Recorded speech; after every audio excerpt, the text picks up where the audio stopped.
ಆತ್ಮೀಯ ವೀಕ್ಷಕರೇ, ತಮ್ಮೆಲ್ಲರಿಗೂ ಸ್ವಾಗತ ನಮ್ಮ ಯೂಟ್ಯೂಬ್ ಚಾನಲ್ನಲ್ಲಿ.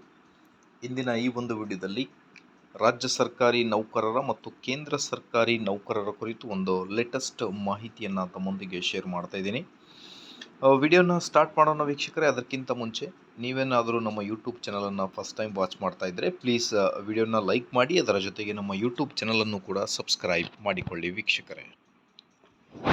ವರ್ಷದ ಎರಡನೆಯ ತುಟ್ಟಿ ಭತ್ಯೆ ಏರಿಕೆ ಎಷ್ಟಾಗಬಹುದು?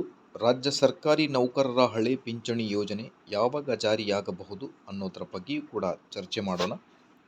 ಮೊದಲಿಗೆ 8th ಪೇ ಕಮಿಷನ್, ನಿಮ್ಮ ಸ್ಯಾಲರಿ 50,000 ಇದ್ದರೆ ಎಷ್ಟು ಹೆಚ್ಚಾಗುತ್ತೆ ಸಂಬಳ ಅನ್ನೋದ್ರ ಬಗ್ಗೆಯೂ ಕೂಡ ಬಹಳಷ್ಟು ಚರ್ಚೆಗಳು ಕೂಡ ನಡೀತಾ ಇವೆ. 8ನೇ ವೇತನ ಆಯೋಗದಲ್ಲಿ ಸರ್ಕಾರಿ ನೌಕರರ ಸಂಬಳ ಎಷ್ಟು ಹೆಚ್ಚಾಗುತ್ತೆ ಎನ್ನುವ ಬಗ್ಗೆ ಕೂಡ ಸಾಕಷ್ಟು ಚರ್ಚೆಗಳು ಕೂಡ ನಡೀತಾ ಇವೆ. ಸೊ ಹಾಗಾಗಿ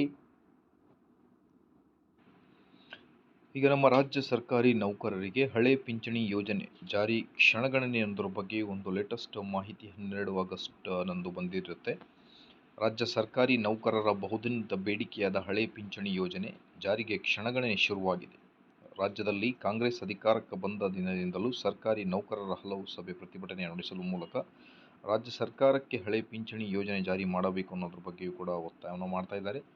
ಆದಷ್ಟು ಬೇಗ ಸಮಿತಿಯನ್ನು ರಚನೆ ಮಾಡಿ ಹಳೆ ಪಿಂಚಣಿ ಯೋಜನೆ ಜಾರಿ ಮಾಡಲಾಗುವುದು ಅನ್ನೋದ್ರ ಬಗ್ಗೆ ಮಾನ್ಯ ಮುಖ್ಯಮಂತ್ರಿ ಸಿದ್ದರಾಮಯ್ಯ ಸರ್ ಅವರು ಭರವಸೆಯನ್ನು ನೀಡಿದ್ದಾರೆ.